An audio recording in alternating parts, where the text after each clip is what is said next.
So welcome, and thank you so much for coming. And I always try to welcome people and thank them for coming, not because I'm an amazing person, but just because showing up is often half the battle. And the fact that you all made a choice today to show up. And some people have a harder time being able to show up. So showing up is just part of that, of going through daily life. And I acknowledge that with gratitude that people made a choice today, despite whatever personal issues you might have, despite the fact that you didn't feel like you had a choice, maybe you felt that you're forced to, but the fact that you have made a choice to come and be here today and to continue to sit here and to listen. I take that as a humble honor, and I always appreciate that. I also want to respect the way that people choose to show up. So at any of my talks, you're always free to get up and stim or walk around or leave and come back if you need to take a break. You can doodle, you can color, as long as it's quiet and doesn't interrupt anyone else. I always believe in showing up authentically in a way that works for you. And if active listening means that you need to fidget or you need to do something else in order to do that, I respect that and I welcome that. So I always like to also start by saying ladies and gentlethems instead of the very binary gendered greeting of ladies and gentlemen.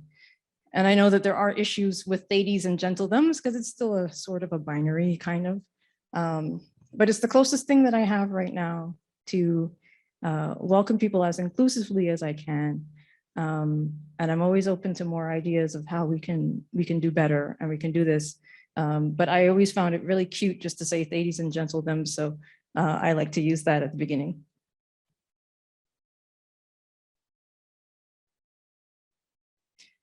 So I also have a land acknowledgement because I always have my land acknowledgement for the work and the context that I come with my land acknowledgement. So yes, we are in Tiohtià:ke, which is colonially known as Montreal, and it's the unceded territory of the Haudenosaunee Confederation and the Kanakahaga. But I bring this up not just because I want to say something and do it without actions behind it.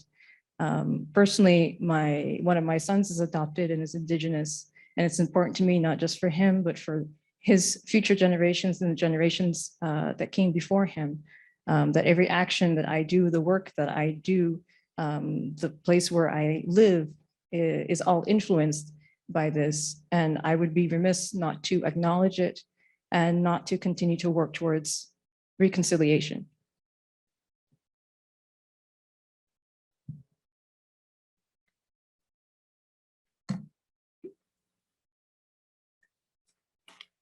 So I have a pop quiz.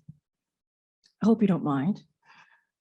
There's a few things I'm going to do today, then I hope you'll indulge me in this. Let me take this so I can move around. Okay.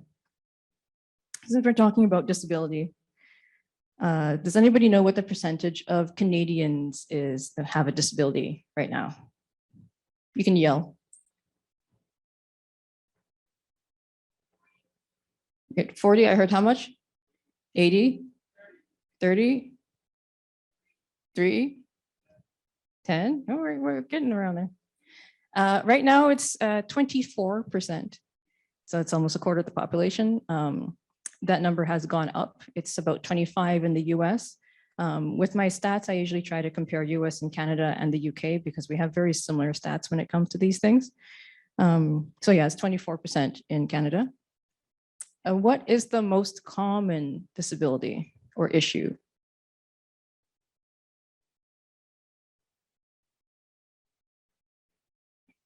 ADHD. What else? Any other guesses? Autism? No, but but the most common disability is mobility related. So people who have arthritis, people who might have chronic fatigue syndrome, people who use wheelchairs, people who have use crutches. So mobility issues are the most common, and those include chronic pain issues that might limit your mobility in some way. What's the most common acquired disability?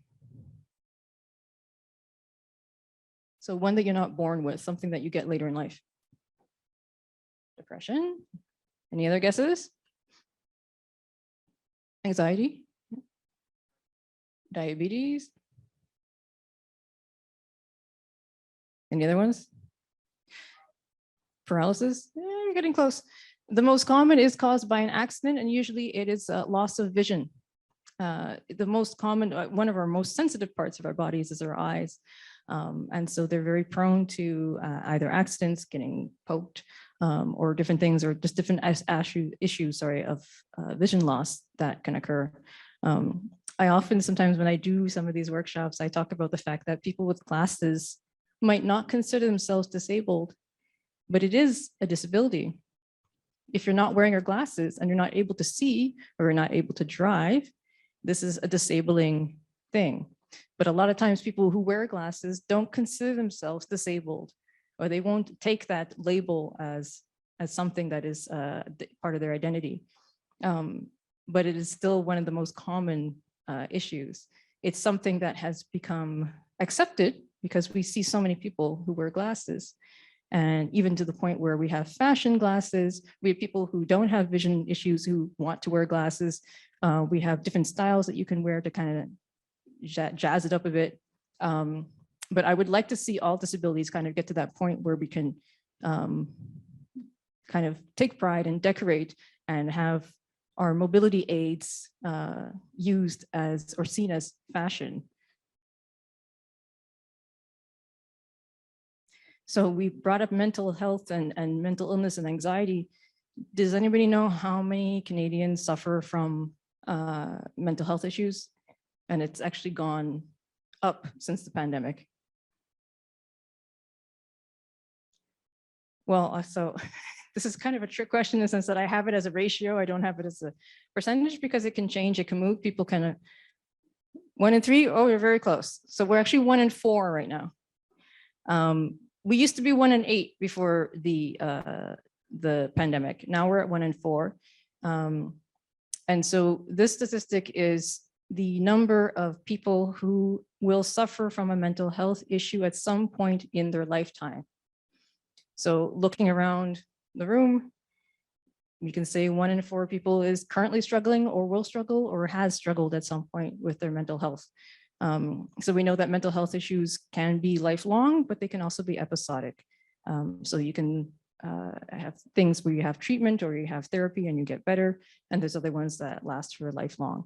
But try to understand that it's a major issue if 1 in 4 people are suffering. And last question I have is, what is the percentage of the LGBTQ community? Like, what's the percentages of Canadians who identify as being part of the lesbian, gay, bi, trans, queer, two-spirit community? And this is not a disability question. I'm not asking this because it's disability. I'm asking just because of the intersecting issues that I'm going to speak about, and the fact that I'm talking about families, and there's families are made in different ways. So does anybody know the percentage for that? 15, 40, 3, 10, oh, actually, hold on. I have to remember now. I didn't write down that stat. Oh, I think, okay. It's 1 in 5. It's 1 in 5 for people aged 18 to 35. It was 1 in 7 or 1 in 8 for older, but it seems that the younger generations are more open to identifying this way and to being open about it when it comes to the census. So yeah, it's roughly 1 in 5. It might be higher or lower.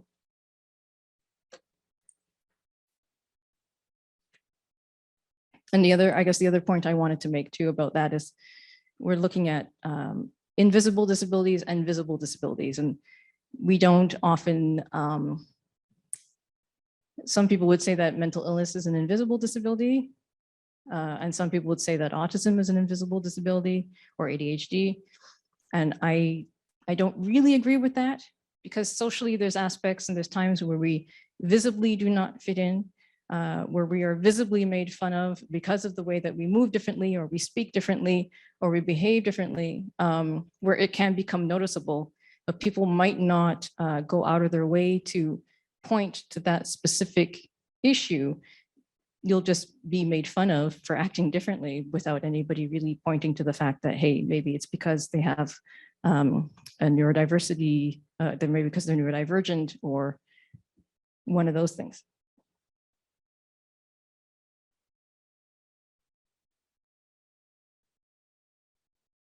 I think it fell asleep. Okay. I wanted to make a little bit of a note about language too, because sometimes it gets kind of contentious. So I use the words disability and disabled.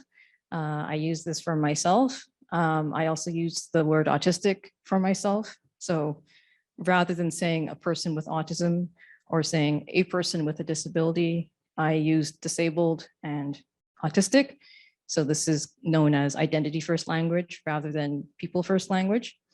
And I do that because despite the fact that there is maybe some stigma behind these things, I still take pride in these aspects of my identity. But I know that in professionals who are going into the education system or healthcare are usually told that they should be addressing people with disabilities with their name first, or with, saying with autism or with a disability. I disagree with that.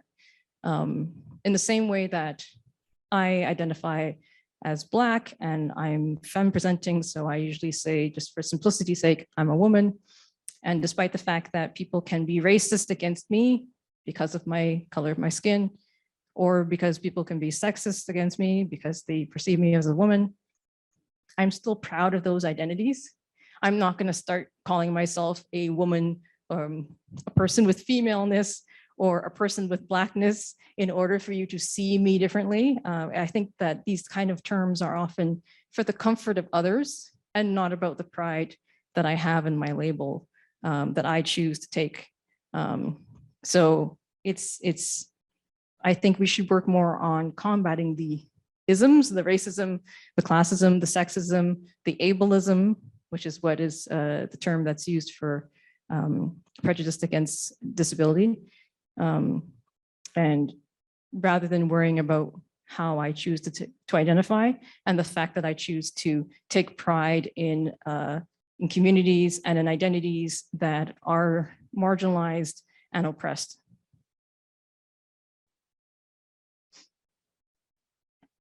And the other term that I wanted to kind of bring up, if it's not already on your radar, are the terms neurodiversity and neurodivergent. So neurodiversity is a term, an umbrella term for this concept that all brains are different and all brains are important for different reasons. And so rather than kind of scoring brains by like normal or having these concepts of normal, it's the fact that every brain is unique and wonderful the way it is, and that we can actually learn to see the strengths and work for towards those things. Neurodivergent is the term that we use for a brain that is different from the norm. So you can say neurodivergent or neural atypical. And so those kind of things that fall under neurodivergence, this concept, are things like autism, ADHD, learning disabilities, Tourette's, epilepsy, mental health issues, traumatic brain injuries. So you can acquire neurodivergence later in life, or you can be born with it.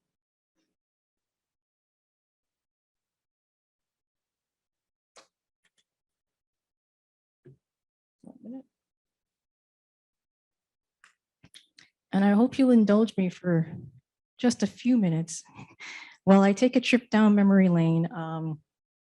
I attended Vanier College from 1998 to 2000.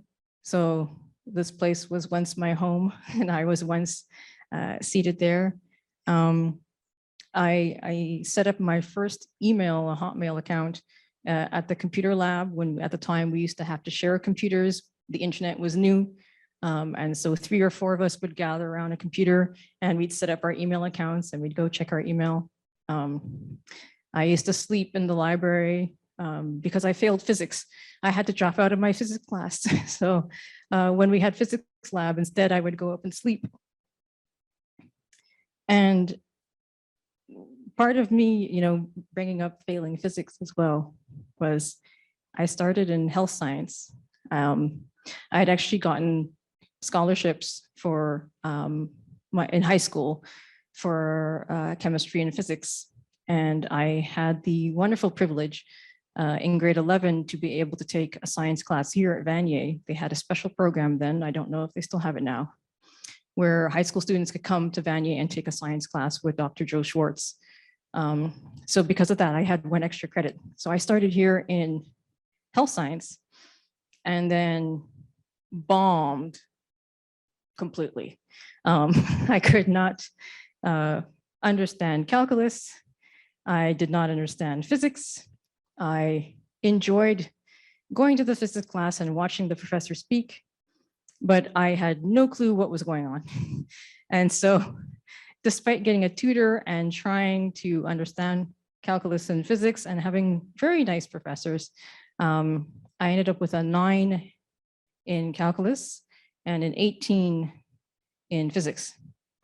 And whenever I say this, people say out of what, out of 20? No, out of 100. So that's on my transcript. This is on my CJEP transcript, this 9 and this 18. And then after that first semester, I transferred to literature and languages, and then I still graduated on time.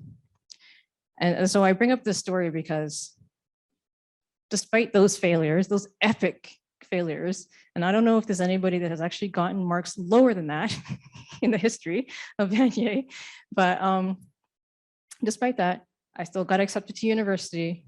I still went on to make a good life for myself. And nobody asked me, if I didn't tell that story, nobody would know. Nobody asked me, you know, when I go to buy a car, if I failed calculus or physics, like nobody has ever looked for that transcript. So what feels like a lot here and what can feel very overwhelming here, and there's a lot of pressure when people kind of want you to decide now, it's a little drop in the bucket to some extent. And I'm not saying that to kind of make light of it, but to try and keep it in perspective that sometimes when we have failures in life, you just kind of change course, but it doesn't mean the end of everything. And the other thing that Vanier did for me was introduce me to a whole world of completely new people that I hadn't been introduced to before.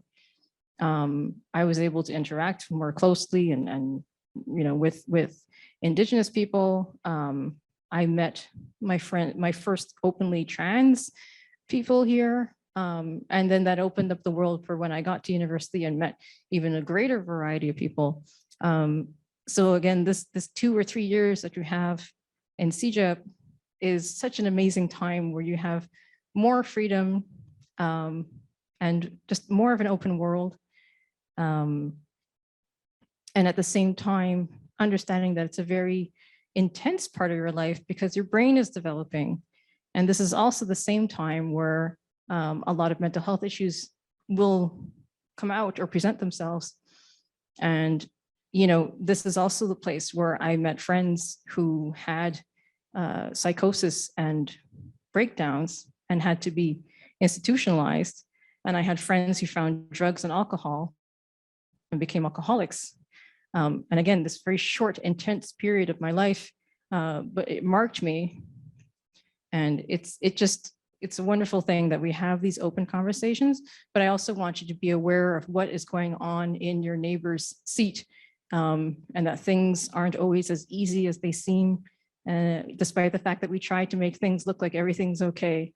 And to know that you should go out and look for support for things like mental health issues or drug addiction or violence if you're having an intimate partner violence, to reach out for people and look out for help, because this is a time where these things are happening and it's common. It's probably more common than we want to talk about.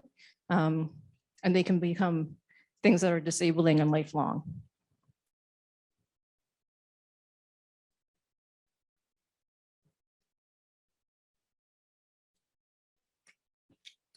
So I'll go into a bit about my story. Let's see if I can sum this up. So I was born in 1980 to a first generation immigrant. My father immigrated from Barbados.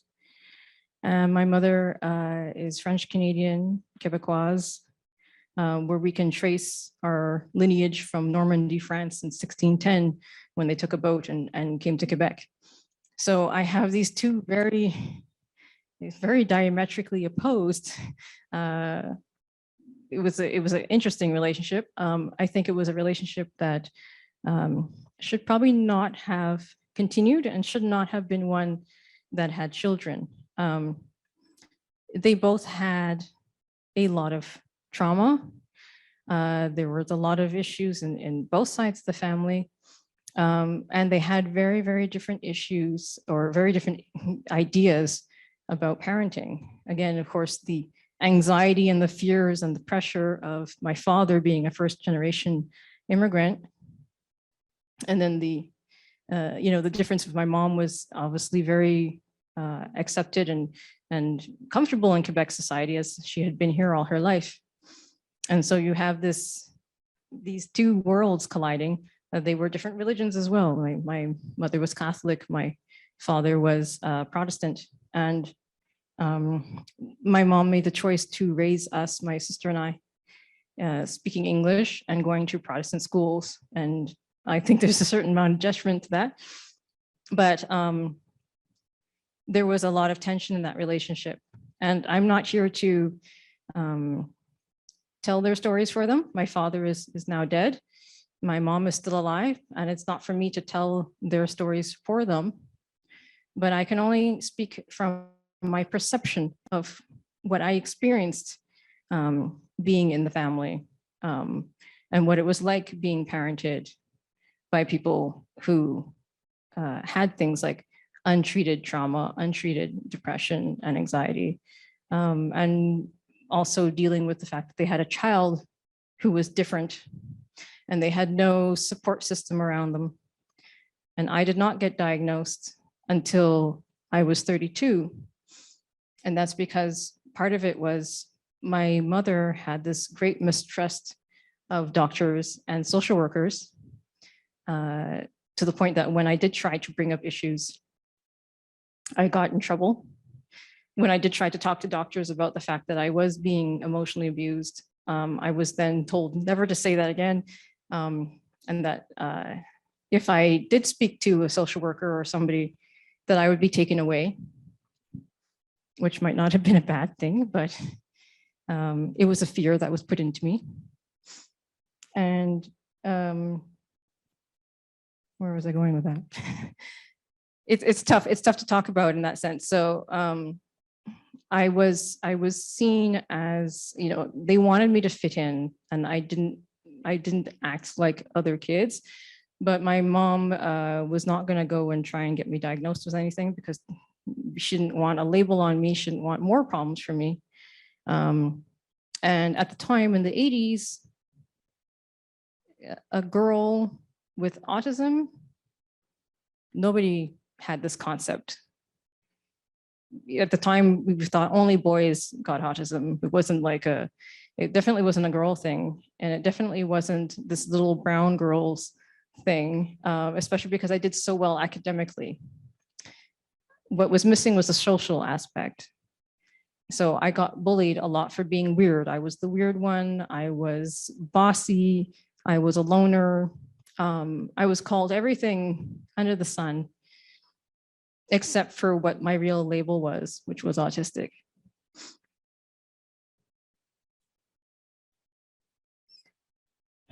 So going on to my own family and my own, I guess my own path. I remember telling my mother when I was like 5 that I was going to have 10 kids. and that I was going to marry a man with a mustache. And she said, well, you don't have to have 10 kids and you don't have to marry a man with a mustache. I was like, yeah, this is what I'm going to do. And I ended up meeting a man who did not have a mustache at the time, but when we did get married, he did have a mustache. And I got married at 21. And we didn't try to have children right away. We waited about 6 years or so.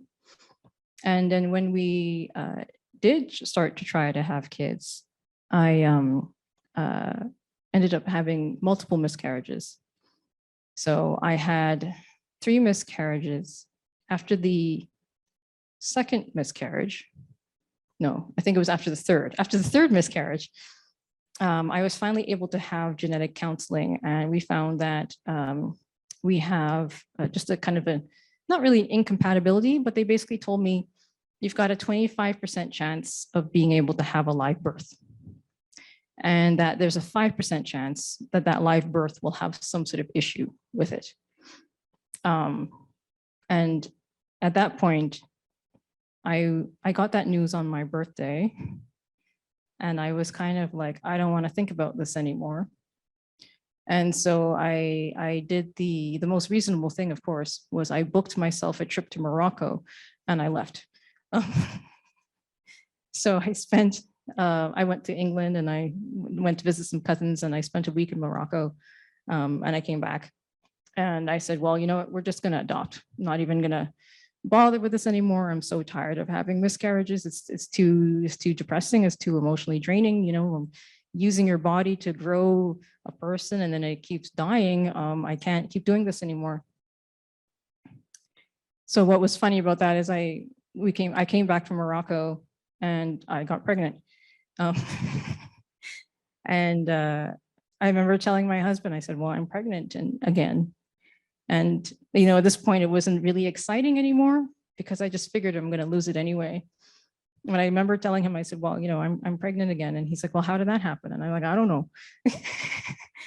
And anyway, we came, so I got pregnant with my current son, well, not my current, my eldest son. And then it became very difficult to have treatment from doctors because there was a lot of stigma about the fact that I was currently high risk because I had the 25% chance of miscarriage, and then I had the further percentage chance of having a child with an issue. However, I refused all testing. So they have what's called the nuchal fold test, where they check the thickness it's in the neck, it's the brainstem, and they check for Down syndrome. I refused to have that scan. And then they told me I needed to have an amniocentesis to check the genes, and I refused to have that scan. And the one doctor basically said, well, I'm not going to treat you because, you know, you're not complying, kind of thing. And the second doctor that's actually at the fertility clinic, he asked me, you know, why won't you have the scans or the test? And I said, well, because I'm keeping it. I'm not going to have an abortion, even if there's something wrong with the child. And he asked me, well, wouldn't you want to know before you give birth? I said, no, this is my baby. We'll deal with it when it comes. And he said, yeah, but you might have a baby that will live for only a few hours or a few days. And I said, well, then I'll be a mother for only a few hours or a few days. And I'm going to love that baby for the hours and days that I have. Because at that point, I was so, I don't want to say desperate, but I so wanted to be a mother that it didn't matter to me where the baby came from or how the baby came out. That really wasn't on my priority list. But at the same time, adoption was never far from my mind. But going back to that first birth, actually, I have pictures. The other interesting thing too is that my husband is white, but I still thought that my child would have at least a little bit of color to him. And there you go, I birthed a white baby. And he's still pale to this day. I wanted to bring him. He decided he didn't want to come at the last minute. Not that you can admire his pale skin, no, but it's just funny because he was born with bluish eyes and dark hair like mine. And all that dark hair fell out and grew in strawberry blonde, like my husband, except that my son has all my features, my nose, my lips, but just white. He tans very well, but he's very pale. So you wouldn't know. But I do make jokes about it in the sense that he's still a quarter Black. And had he been born during the slave era, a quarter Black had a term. It actually had a term. They called them quadroons. And he would have still been considered a slave. He would not have been able to have been born a free person because he still has that 1/4 Black, despite how pale he looks.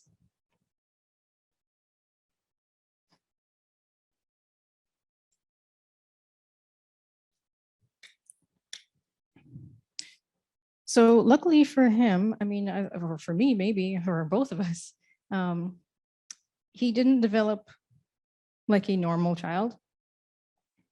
And we knew very early on that he was different. He wasn't speaking. He kind of, he didn't really answer when you called his name. He kind of sat around and either played with sand and looked at it through his fingers, or he took cars and he spun the wheels around. So we ended up getting him assessed. And when he was almost 2, not quite 2.5, he got diagnosed with autism. And the psychologist who gave us the diagnosis said, she said, normally there's someone else in the family that is also probably autistic. And at the time I looked at my husband and I'm like, it's from your side, it's not me. But then I started to think about it. And it's interesting because there's ways that I related to my son that I understood him in a way that wasn't just maternal instinct. And I started to do some reading and I started to understand a bit more about what really the spectrum of autism is when they say it's a spectrum. And I started reading books by autistic women. And the first one I picked up was one by Rudy Simone. And I started reading it and I got to the first chapter and 99% of it was me. It was as if she had taken the book and gone into my head and wrote down me and my story. And so when I saw that, I went and I decided to get myself evaluated. Now, of course, one of the things I didn't mention too before with the earlier part of my story was I suffered partly because of the parenting I had, but I also had things like depression and anxiety that no treatment that I tried seemed to work. And when I finally was able to get my autism diagnosis, I started to learn and to realize that when I was having an anxiety attack, it was because I was having sensory overload. And then when I was able to start accepting the fact that I have this autism diagnosis and then work with myself and my brain in a way that is accepting and that again is authentic to me, I stopped having the sensory overloads and I stopped having the anxiety attacks. Now the depression though has always been with me. And I have what's called Dysthymia, which is a low-level chronic depression. And I basically managed my life around depression. And what I mean by that is I make sure that I get enough sleep. So I sleep about almost 10 hours a night. I make sure that I eat well. I can't party really. I can't, if I stay up late, I'm going to pay for it later. I don't drink alcohol. To me, it's a depressant and I can't, I feel like garbage. And because there's alcoholism in my family, it's not somewhere that I want to go. To me, it's too dangerous. So I don't. And managing it in this ways and just managing it, managing my own energy and understanding that I have this, and accepting it means that I manage my whole life around my depression and my anxiety. And as long as I do that, I'm perfectly fine and what we would call functional, and able to stand up here and give talks and run my company. And people often ask me too, you know, I am quite introverted, but they say, well, when you stand up and talk, do you get nervous? No, I don't. I love it. I actually love it. This is the first time I've been able to get up and speak since before the pandemic. And I absolutely love it. To me, it energizes me.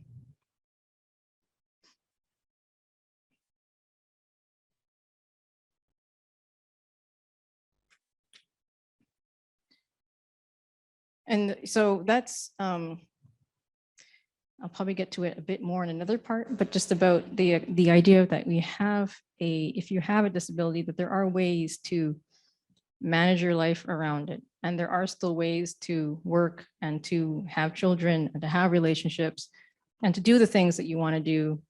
And I don't say this despite a disability, but with your disability. And there's also different ways to accommodate disability as long as you advocate for it and you're able to get the accessibility and accommodation needs that you need. So now I have this, I had my diagnosis, and then I said, well, I still do want to give my son a sibling, but there's no way that I want to go through pregnancy or childbirth again, mostly the pregnancy. I also had a lot of sensory overload during my pregnancy. I also became depressed during my pregnancy. So a point where I wanted only quiet around me. I didn't want anybody to touch me. I wanted like a 2-foot bubble around me where I didn't want anybody near me even. And it was a very, especially towards the end of my pregnancy, I was crying every day. I was stressed. I was terrified that I was going to lose the pregnancy. And then I was terrified that he was going to be stillborn. So with all that trauma, I said, there's no way I'm going to do this again. And my husband and I decided to start talking about adoption. So we called the adoption agency, which here in Montreal, the only public agency that serves the Anglophone community is Batshaw. And I called them and I said, I'd like to know more about adoption, whatever. And she says, okay, well, we're never going to call you. It just, you have to either foster first, but we don't get enough babies. We're never going to call you. And I said, well, just put my name on the list anyway, see what happens. And she's like, yeah, but it's going to be like 10 years. Don't expect anything. And I said, okay. And I realized what I've learned after that is that people, they do those kind of things to kind of try to dissuade you from doing it. So you have to be very sure about what you want to do if that's what you want to do. And I'd also love to go into some of the feminism topic and different issues around adoption if we have time for it, like the last speaker was talking about as well. But anyway, we put ourselves down. We did get a call. So we got a call from a social worker when my son was around 4 or 5. And we started the process. So what we did is we decided we didn't want to foster. We didn't like that idea. So we went towards the straight adoption.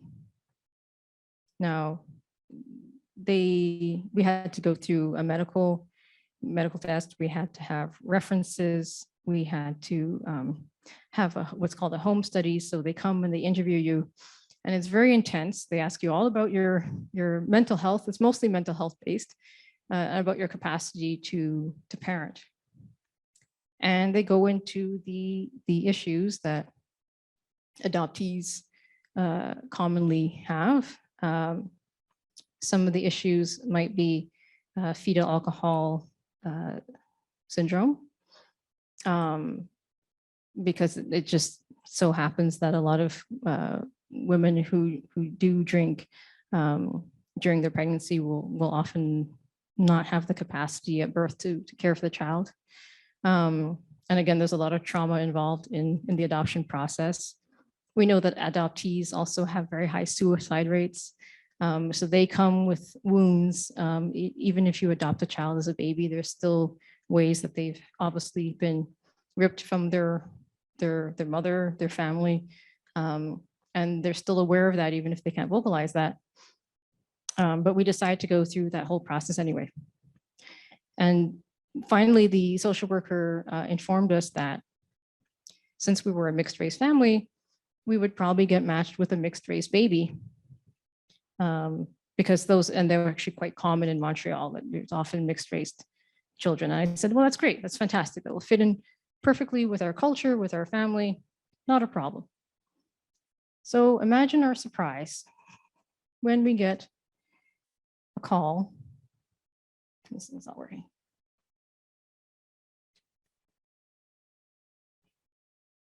And it all fell asleep. This is just to add to the anticipation.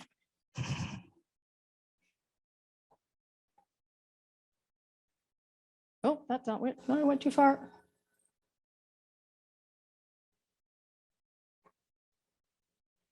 Does it go back? Okay. I don't know, it's not going back. Well, let me see. Wait, okay, there.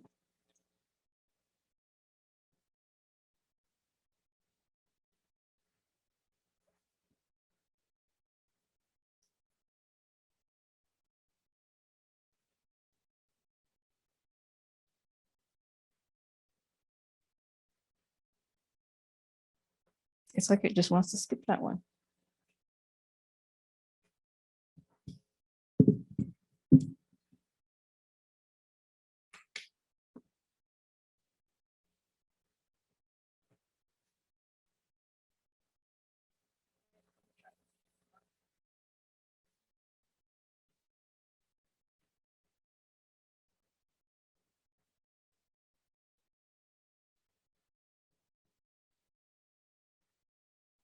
That's a funny picture too, but that's not my kid. Well, okay, I guess it doesn't like that other picture.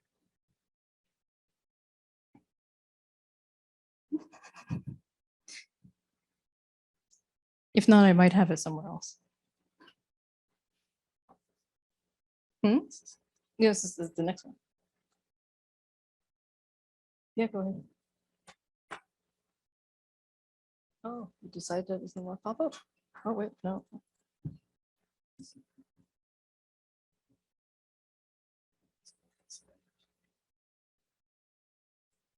Okay, I have it on PDF as well.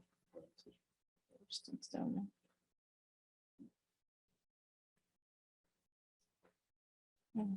Let's see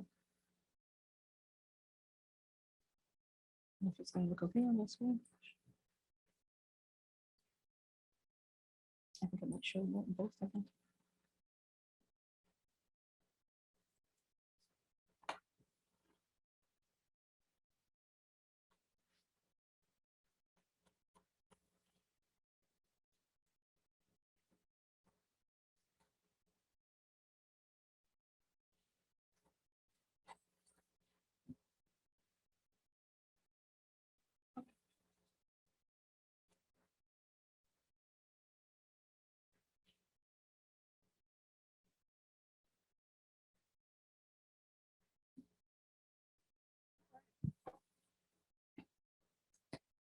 So yeah, imagine our surprise when we get matched with an Inuk child. So it wasn't 100% surprise. It was that we got a call from the social worker. And I kept recording of this phone call. She actually left a message on my phone. And she said, Kelly, I have a situation to present to you. The language of this. So the situation was that she had a pregnant woman from Nunavik who had to relinquish her child And so she's, would you like this child? And the way that it works at Bat Shaw is they have a list of people families that they feel that qualify, and they go down that list and they ask who wants it. So we got the call, I got the message. As soon as I got the message, I called back, and we had 24 hours to basically decide yes or no. And so we thought about it and we said yes. And so he was born just a bit before Christmas. That's why I'm wearing this Christmas hat. And unlike the hospital picture with my first child, this is also at the hospital. This is at the Royal Vic. But he was presented to me outside the elevators. If anybody recognizes this at the Royal Vic, there's the elevators at the entrance. So he was presented to me by 2 social workers who handed him to me in the hallway in front of the elevators. Very unceremonious to be handed a child this way. But I picked this picture and I picked the last picture because I'm still looking at my child the same way. I think they're both very similar in the fact that I'm looking down at my baby. And so they were handed to me in very different circumstances, in very different ways. But the love that I felt is still the same. And for me, the only way I can describe this experience, I know that not every person feels an instant love for their child, and I know that. I feel I'm one of the lucky ones that both times when I was handed my child, the world stops moving for a few minutes. Literally, it feels like time stops, and you feel like the most amazing, strongest person in the world. And so regardless of the circumstances and the trauma that was involved, especially in my adopted son's birth, there's still an overwhelming love that I felt for both my children. And this is contrary to what my mother had told me when I told her that I wanted 10 kids and I wanted to adopt. And she said, well, you're never going to love an adopted child the same. And for me, that's not the case. I can 100% say that. And if anybody has questions about going through the adoption process as somebody who has come from trauma, who has suffered from mental illness, who had a diagnosis or has a diagnosis of autism, although when I started the process, I don't think I had to declare it at the time, but their screening program that they go through, they don't worry so much about whether you've struggled in the past. They worry more, or they're concerned with, yes, you struggled. What have you learned from that? What kind of skills have you learned since then? And do you have the capacity in the community around you to support you if you do have troubles in the future? So they're not looking for perfection. They're looking for people who are self-aware enough to know where and how to get help for the issues that they have. And again, like I said, it comes down to accepting your disability, accepting whatever barriers or issues that you have, and then working with those things and finding ways to strengthen your community and strengthen your support system.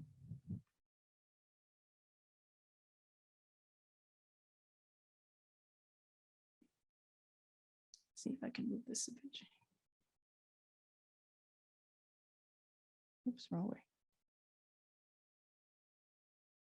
So here's, on this side, this is, we were freezing cold, so forgive the runny noses, but that's all of us together here a few years ago. And on the right is my stepfather, who is Cuban and immigrated here. My mom brought him over when they got married about 8 years ago. And I put this up just because and this is, well, my youngest son, who's at the time was just running by. I put this here because I want to acknowledge that family comes in many different forms. And so we can look at it in terms of blending all these different identities and all these different people. But just, how I made my, in this case, with my stepfather, I gained a father, I gained a stepbrother as well, overnight almost. And then there's adoption. And then there was struggles after what's called secondary infertility that I went through.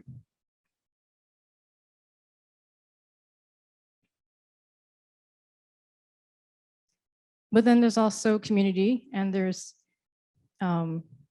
family, that's your friends. So this is me when I was 4 or 5, we don't even remember anymore.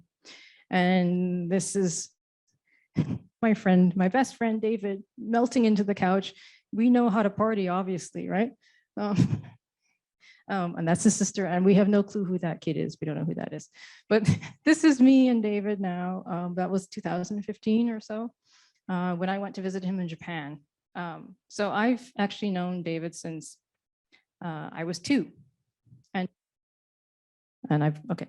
to me, he's like my brother, because we grew up together. We grew up across the street from each other.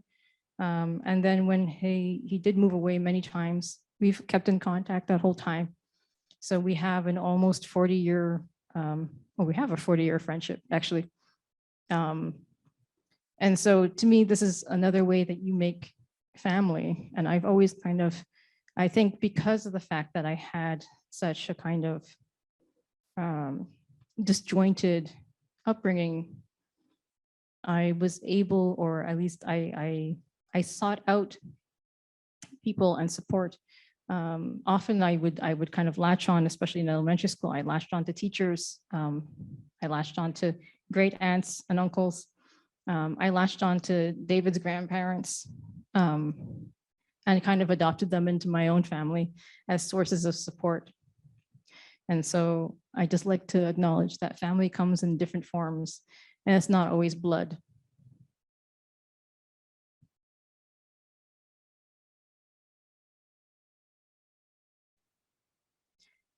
So moving on to, I guess, the journey of my book, where in the end, I ended up a few years ago writing a book called How to Parent Like an Autistic. And Leela has the old cover. I actually changed the cover. I know. Yeah, so I've got the new one.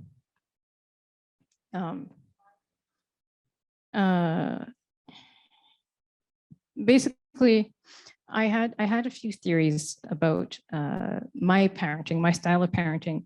Like I said at the beginning, how I felt that I had a particular understanding, a deeper understanding of my son and why he was acting the way he was, that wasn't explained by just kinship or just by being his mother. And so I realized, or at least I believe, it's our brains, both our artistic brains, I'm able to relate to him in a way that other people can't. And so I had this theory. I said, well, do other autistic parents relate to their children in this way?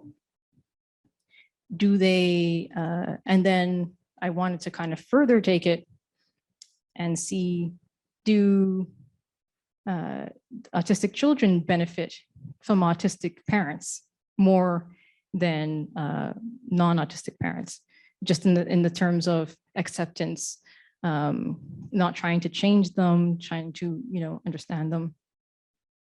And yeah, I want to see if autistic children would be, if they're happier. Now, I don't have studies, nobody's researching this. I think that even the concept of autistic parents, people don't usually hear those words in one sentence, because there's so much misinformation, I guess, in the sense that people believe that autistic people don't have relationships, or that they can't have relationships, that they don't feel love, or they don't feel empathy. And that's furthest from the truth.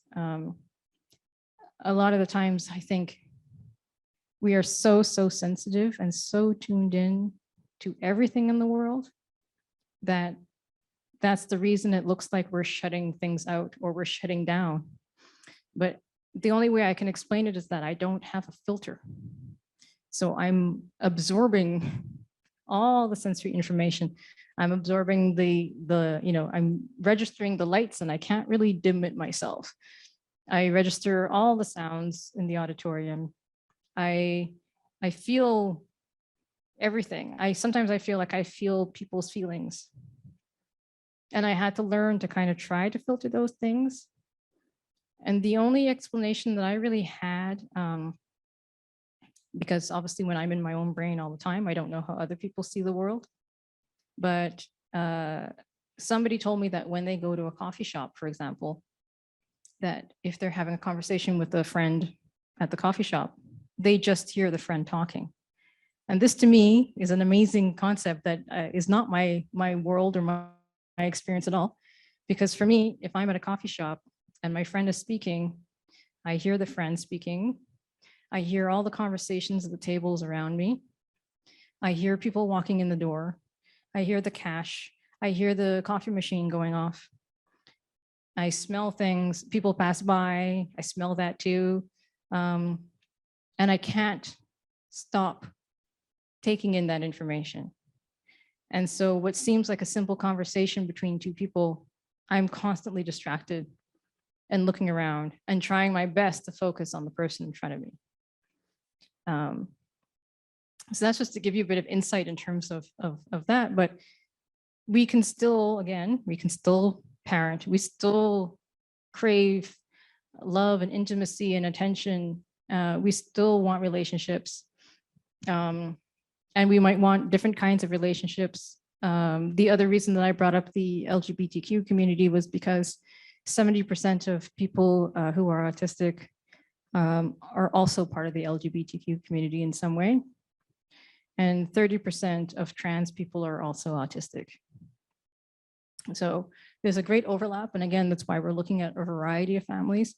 But let's go into a bit about my theories and my parenting and how basically what I did when I wrote the book.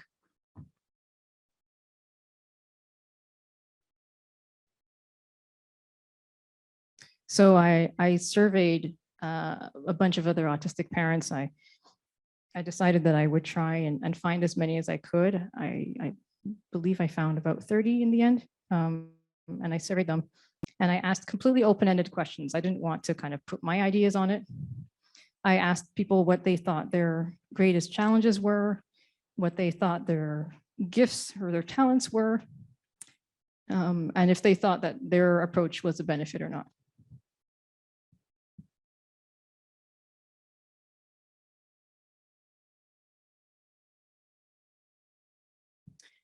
And so the survey pretty much overwhelmingly came with some of the same conclusions.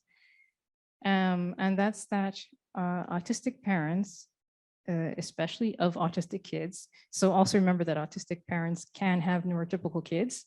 But a lot of the times we often have neurodivergent kids in some ways. If they're not autistic, they might be ADHD, but regardless, everybody reported a kind of an openness and a very close relationship that was different in its openness and closeness from the way that NT's parents. So when I say NT, that's neurotypical. We speak about everything. I speak about a lot of, I guess you could say even adult concepts with my children. And there's nothing that is off the table for discussion. Of course, I do it in age-appropriate ways. It's not like I'm talking about the war in the Ukraine and going into the politics of everything, but we do talk about very, very broad issues. And there's, like I said, there's no stigma, there's nothing, and they can come to me for anything and we can talk about openly about pretty much everything. Sensory challenges was the #1 challenge that autistic parents reported. And so like I had said, when I was pregnant, I was in sensory overwhelm. My child was kicking a lot, and that put me into overwhelm as well. But I have my own sensory sensitivities. My child has his own, or both of them have their own. And it can be a conflict when, let's say, I might be sensory avoidant and my child might be sensory seeking. So this isn't exactly the case with me, but as an example, if I don't like loud noises or loud music, But my son needs to have loud music or loud noise constantly in order for him to feel comfortable. Or if I don't like being touched very much, or I only like very specific touch, and the child, is very touchy or climbs all over you. That's what was reported by other parents and by myself as well as being one of the biggest challenges. And the only way really to overcome that is to be honest and set boundaries. So while sensory needs are an integral need of everybody, we can still kind of put limits or boundaries around how we're going to express them. So let's say if my son wanted to listen to loud music, but I don't, I can wear earplugs in order to kind of dull the sound for myself. Especially my autistic son, at the time when he was small, used to love to flap because he flaps, but he was flapping in my face too, because he thought that since he likes it so much, that I must like it. And I had to explain to him, well, no, that's for you. I don't like it. And you can do it as much as you like for yourself, but you can't do it to me. And so it was a boundary that I put where, yes, he can still flap and he can do it as much as he likes, and I won't stop him. He just can't use my body as a way to stim. And then one of the other great things that came out of writing this book was the validation of our abilities. There's a lot of fear. I just know from being in the autistic community, there's a lot of fear of autistic people being scared that they can't parent, that there's too many things to overcome, issues, worries about the lack of sleep, which is valid, absolutely 100% valid. Eating, diets, different things, textures, having to deal with messy diapers or other bodily fluids, which is part of life and part of parenting. But also the approach that we take, because another thing that I mentioned in the book that I didn't mention here is that we tend to not stress the small stuff in our parenting when it comes to our children. And it's not to say that our kids are running wild and free, but we don't worry about little things like messes and things like that here and there. And so the feedback that I've received so far, especially from other autistic parents, was a validation of that approach. That it's very much one of what what a lot of people will call gentle parenting or attachment parenting, where the bond is really important, and how that gets expressed in everyday life looks a lot of the times like we're just kind of letting kids go without discipline, but that's not really the case. It's just a very gentle discipline, and that method is okay and it's valid. And despite the fact that many health professionals will say, well, if your child has autism, then they must do this therapy or that therapy, or do this or have whatever. And we tend to not go for that. We tend to kind of just let the child evolve and develop at the timeline that they're going to.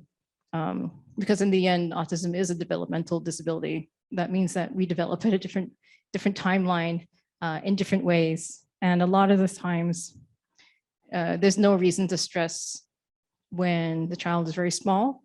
And a lot of skills that people put importance on can be learned later on in life. There's not really a time limit to learning certain things like how to do laundry or how to cook. I have an autistic friend who only moved out when she was 50. And so before that, she was living in supported living, and now she has her own apartment and lives on her own. And she's 70 now. And so she's been living independently for 20 years. But it took her till she was 50 to be able to do that. She's able to go out and do her groceries and pay her rent and do everything she needs to do. So for parents, it's very stressful because the skills that your child might require or might acquire, they might not see it ever. you might pass on before your child actually does develop these skills, but it's not impossible. And we should always look at trying to find ways to support a person rather than worrying about that they get it done at a certain time.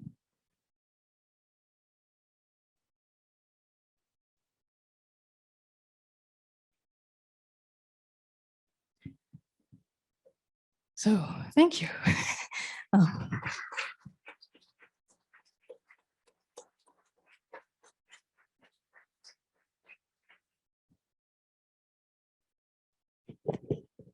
Thank you so much, Kelly. That was really inspiring. Let's take some questions. Yes.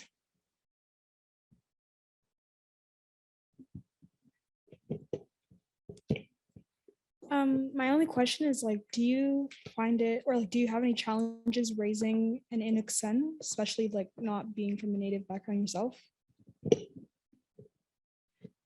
Yep.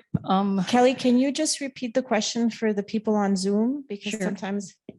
So the question was, do I have any challenges raising an Inuk child, even though I'm not from the community?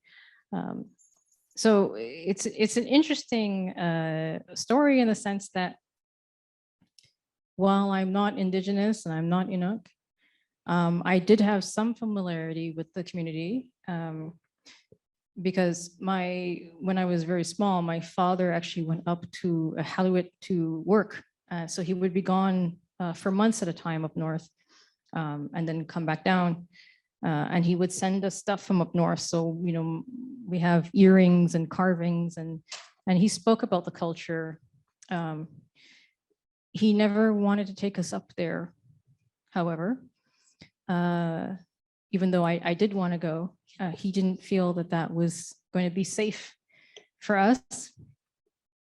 And I think that it's not a reflection on my father or anything like that. It was the fact that at the time there was a lot of issues in the community that are caused again by intergenerational trauma. It's not something that's inherent in that culture. So when we knew we were adopting an Inuk child, we did a lot of research. Batshaw also kind of does a cultural sensitization sort of program. I didn't feel that I got a lot out of that program because it was very much more focused towards white parents who were adopting transracially and who didn't understand the importance of placing a child in the correct cultural context. Had the world been, or society, or the government, or many different things, had it been different, he should have never have left his community. He should have never have been adopted. And again, I'm not here to speak for other people's stories, but adoption to me is a societal issue. It's a sign that there's a problem in our society that is not taking care of people, especially women, in a way that they can have a safe pregnancy, a healthy pregnancy. There's so much inequality that occurred towards his birth mother, that angers me. I'm in contact with her now, so I'm able to at least get her side of the story as well. But I see it, I see it as a feminist issue. It's not just a cultural issue. It's a political issue. And it's, unfortunately, our family is not being perfect is the closest and the best outcome out of what was a terrible situation. So had he been able to have, first of all, have stayed with his birth family, would have been the ideal outcome. Had I been able to perhaps support his mother to keep him, that would have been a better outcome, in my opinion. And it's not to say that I don't want him and didn't want to adopt. but there's so many layers to the trauma that continues to happen. And there really should have been, if him not staying with his original family, there should have been an Inuk family or somebody in the community that would have been second best. So by the time it gets down to me in the South with my family, non-Indigenous adopting, so many things have failed along the line, and society has failed him in so many ways for that to happen. That I should not be the best solution for this child. But it is what it is. And he's still my blessing. And we still try to make sure that he's connected to his community here. And there's a wonderful group of other Inuk adoptees that we're part of, so that we try to keep a connection to his culture. We try to keep a connection to the language, to the people here in the South, to the food, to events. So we take him to cultural events and music and things like that, and make sure that he's around other people. He's at the age now where we're choosing a school for him. I'm trying to make sure that there's a school that is not just multicultural, but does have some other Inuit children, so that he's not alone. He's not just looking and not seeing anybody who's like him. So it's an important journey. It's not a one and done thing. It's something that we have to keep working at to make sure that we are culturally conscious and working towards making sure he always stays connected to his roots.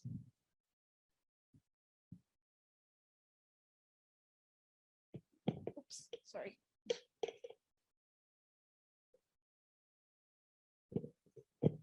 Did you find any difficulties getting diagnosed for autism, especially later in life and being a person of color? Yes.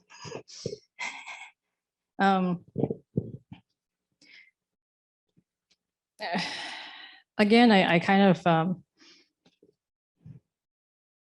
I've had some anger to some extent to all of the ways that I was overlooked or missed in that sense.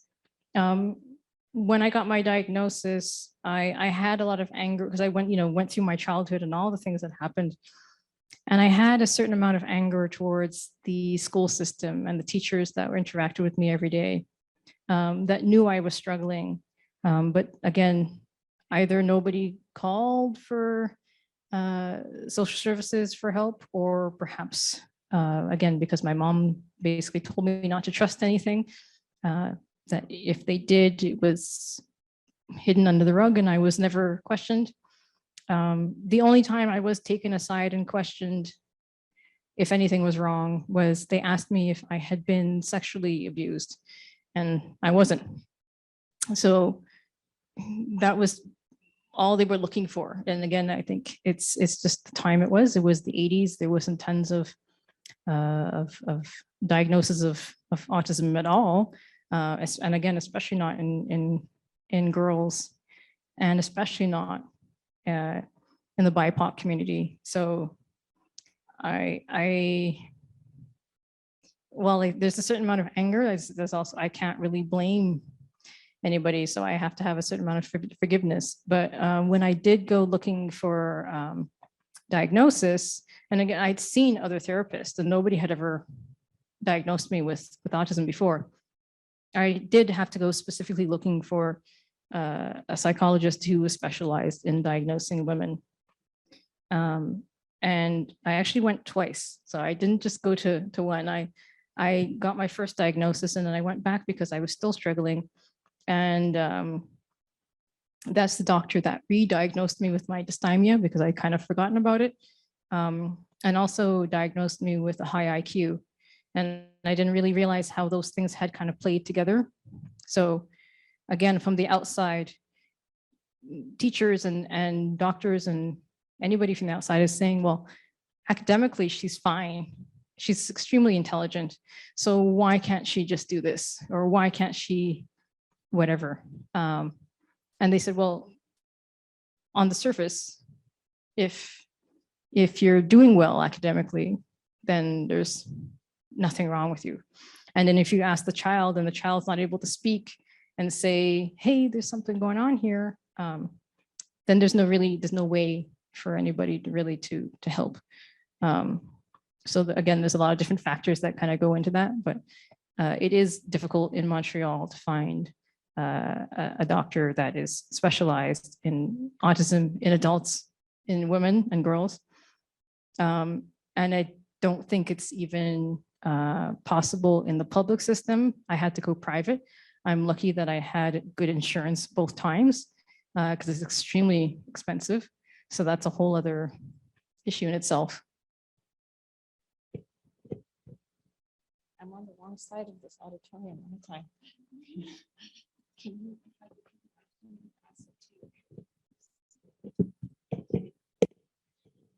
This is sort of a weird question, but do you still have some sort of appreciation for being diagnosed so late in life, or do you still wish something would have changed when you were younger?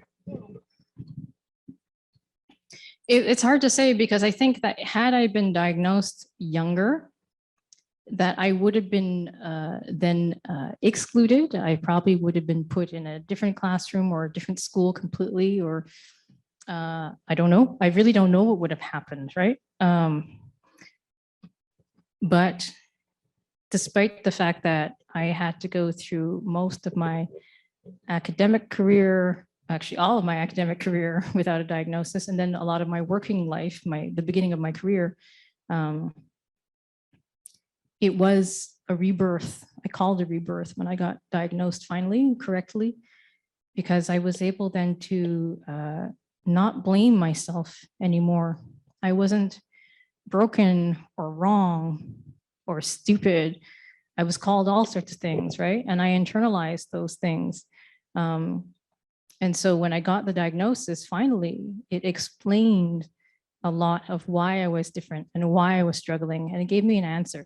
So again, it doesn't give me an excuse, but it gives me some understanding to be able then to have the correct identity and to not blame myself or try to kind of fit myself into being something that I'm not capable of being.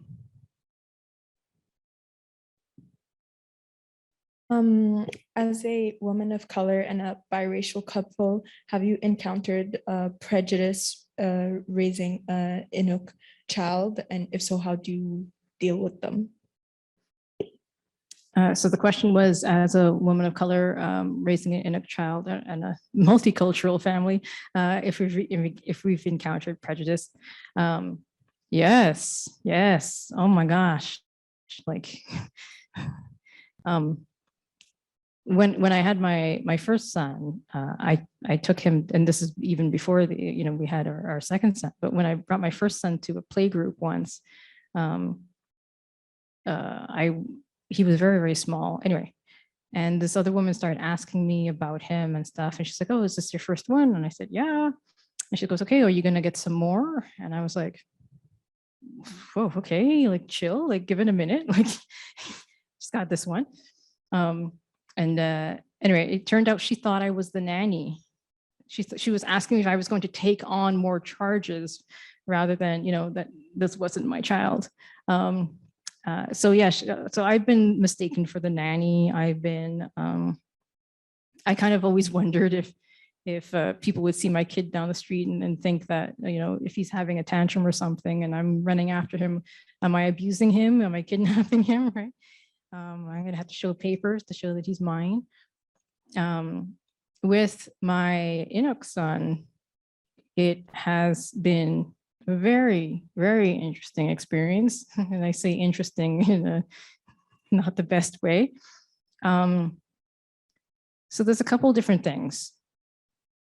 The difference is, some of them anyway, when I am with him, with my Inuk son, people assume that I'm his mom. So they don't look at the skin tone or the features. They just go, brown, must be hers.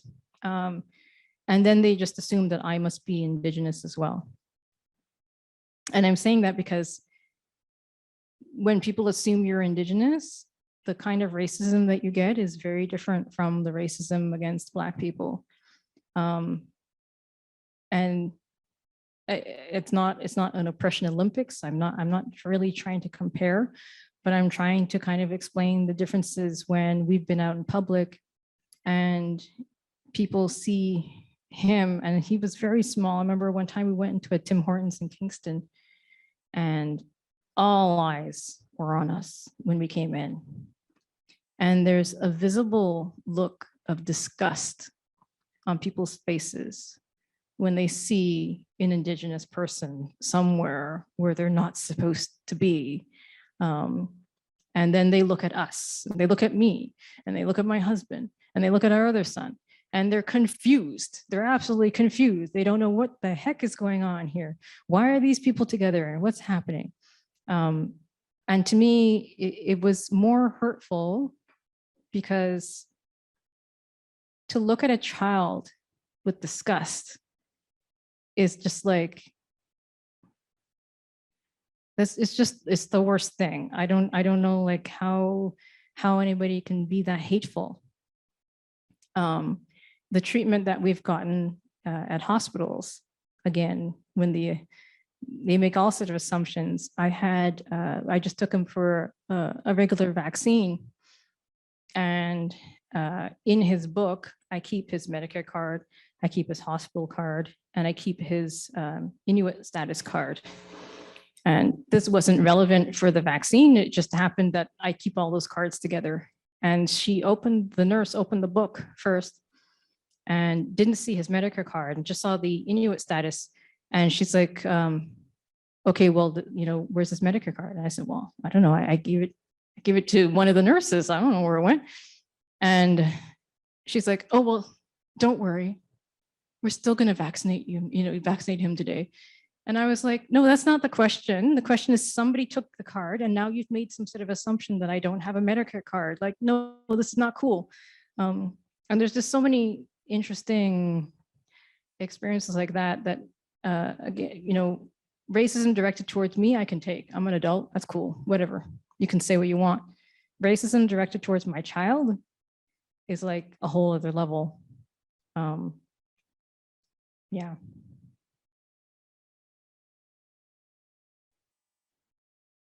And then I'll give you the mic. I'm just going to ask a quick question, okay? And then I'll give you the mic. Is that okay? I was wondering, Kelly, what advice you might have. This is such a broad question, but for parents, I was really struck by your description of yourself as a child and a young person who was really academically strong and whose struggles were overlooked because of that. And I think I'm a mom of small kids right now, 2 small boys, and I know around me that the things that parents discuss as a thing of worry or not worry is how well the kids are doing in school and how much they're able to focus, or, are they following the lessons? Are they doing okay? There's really a hyper focus on the academic performance as a symptom of well-being or of non-well-being. And I was really struck by, your discussion of how that's just because that's going well doesn't mean that everything's hunky-dory. So I wonder if you could speak to what are perhaps some things that we can look for and be aware of, and perhaps, yeah, just sort of little hints. So, I mean, socially, does the child have friends and good relationships? And you don't have to have hundreds, you just have to have 1 or 2 good friends. That's kind of my measurement, the friends that I've had are friends that I've had since childhood mostly. And then I have some that I met here in CEGEP, and then I have some from university. And those have been some of my closest friendships and relationships. But, I was bullied and nobody did anything. When I spoke to my parents about it, my parents, I think they handled it well to the extent of they handled it within the house though, and told me, not everyone's going to like you, which is true. And, try not to take it personally kind of thing, but it didn't really, that didn't stop the bullying. They didn't talk to the school. There wasn't anything like that was done. And I think also that had anybody asked the other students, why are they bullying her, they probably wouldn't have pinpointed anything. I had some cases where people were jealous because I was again, are very strong academically and sometimes even the teacher's pet because I was quiet and complied and did exactly what they wanted me to do and obeyed. And, you know, I even in my report card, I have repressed, which again, is not really healthy. Like to me, is not healthy. You know, the child shouldn't be so compliant and so obedient that they can't express themselves. So you have to look at the whole child. And if the child is lonely, then there's a problem. If the child doesn't have friends, but is not lonely, that's not a problem. So I think look at it from the perspective of what the child needs. You know, I do worry sometimes. My eldest son, he doesn't really have friends. And he, you know, he didn't do well in public school. So we've homeschooled him. But I ask him, you know, do you want friends? Are you lonely? No, he's fine. And I say, okay, but you should have at least 1 or 2 good friends. You'll have to get some at some point, but we're going to get there, you know? Is it? Oh, it's working. Did you have to go through treatment after receiving your diagnosis? So there's, when we speak about autism, a lot of the times we talk about it in the context of kids and therapies that are possible. The first psychologist said, oh, well, maybe you should go to OT for your sensory issues. But when I did try to look for an OT who treated adults with sensory issues, I could not find one. I called the CLSC and I asked for an OT and they said, well, you know, what do you need? And I said, well, I'm not really sure what I need. And she's like, well, can you take a shower by yourself? And I said, yep. And she goes, well, that's all we can offer you. We can help you with showering, but we can't do anything else. So no, I mean, there's not really tons of therapy or treatment. There's no medication that's specific for autism. It's more about managing the different challenges that you might have. What has worked for me basically is understanding that my brain works differently and then working with that rather than fighting it. And I think there might be other people in the room who have ADHD or autism or something like that. A lot of our time is spent trying to do things in a way that neurotypicals do, and that doesn't work for us. And we've kind of been told that we should be doing it a certain way or doing things a certain way. And that's where we have a battle of wills or a problem. And that once we accept that we work differently and just allow us to do it that way, we're normally fine. So I don't feel like I struggle on a daily basis.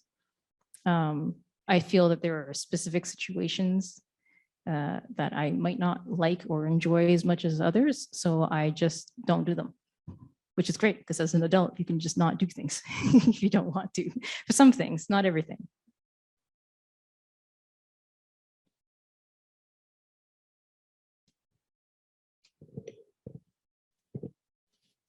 So I have a question. You said that your mother said something along the lines of you will never love an adopted child the same way.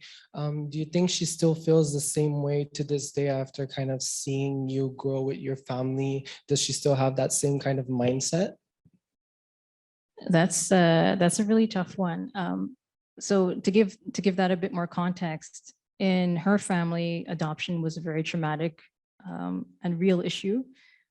In her case, all of her brothers and sisters have at some point been put in foster care or adopted, except for her. She was the only one that wasn't relinquished at some point. So that's a heartbreaking and traumatic experience that she went through. So she didn't have a good view of adoption. When I told her that we would be adopting, she wasn't particularly thrilled. We did not ask her to be a reference. She was not seen as a source of support for that. And then she asked, you know, what kind of baby are you getting? And I said, Inuk. And she said, oh, he's going to be a drunk baby then. And so from that moment, I pretty much cut her off from contact because I thought that was not a beneficial relationship for them to have.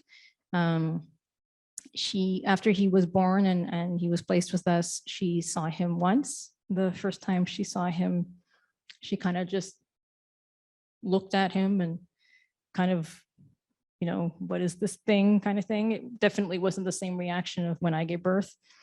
And then for 4 years, we didn't speak. I totally cut her off from my family.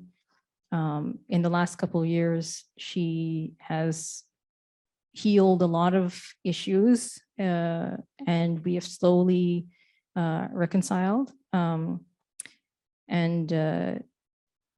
We are in contact again. She does have contact with him. It's always supervised.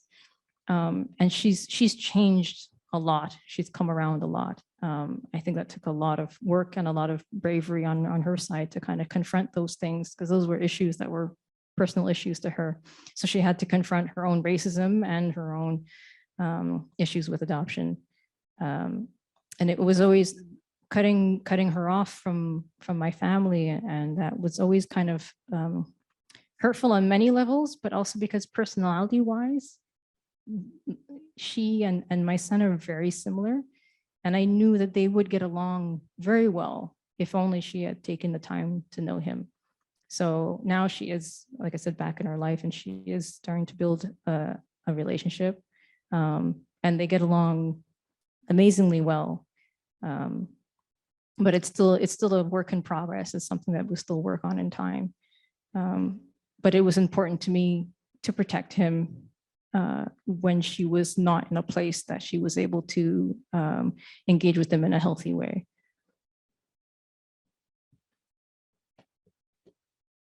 I just want you to know, no other speaker has gotten this many questions from a student.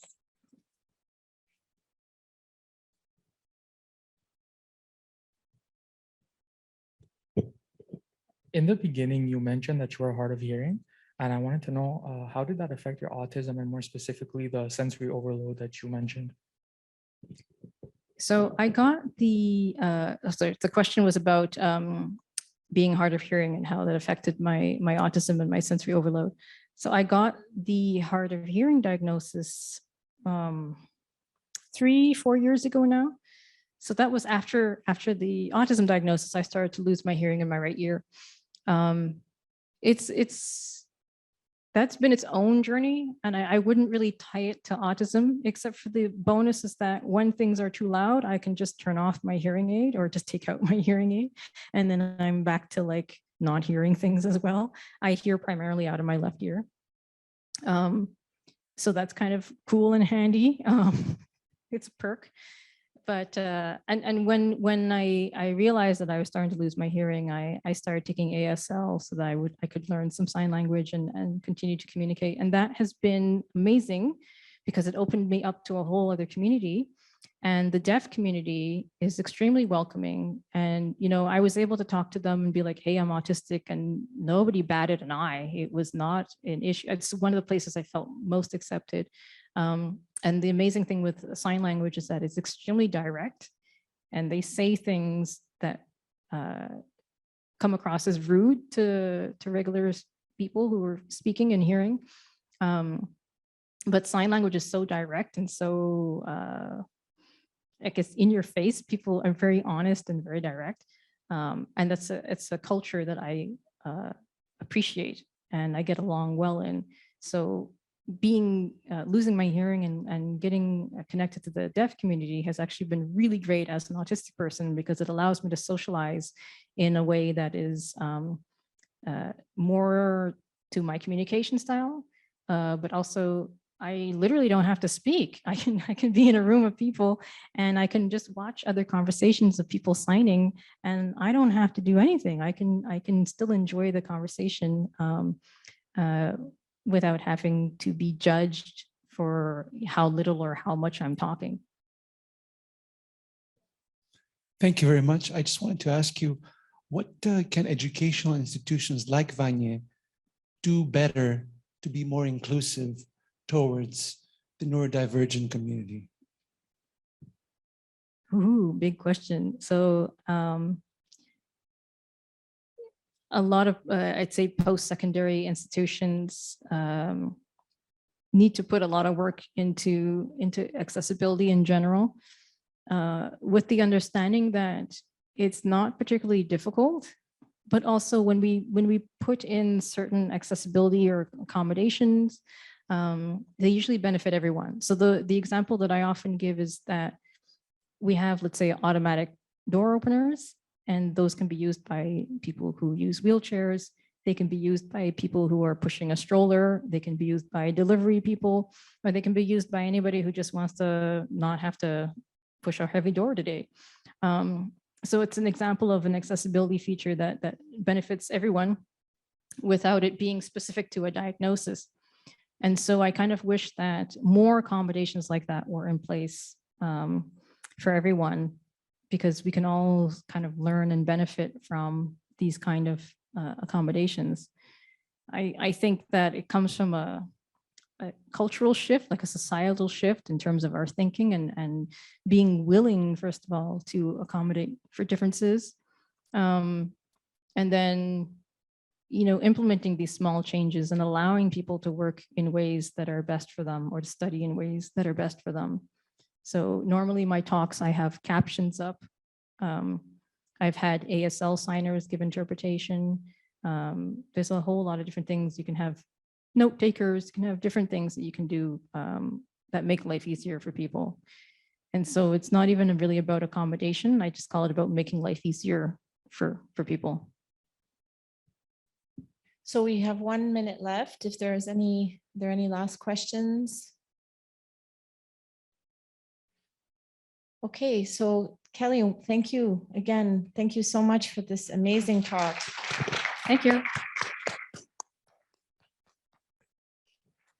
Thanks you guys for being super engaged and really just being really present. What a great crowd you were today. Have a good evening.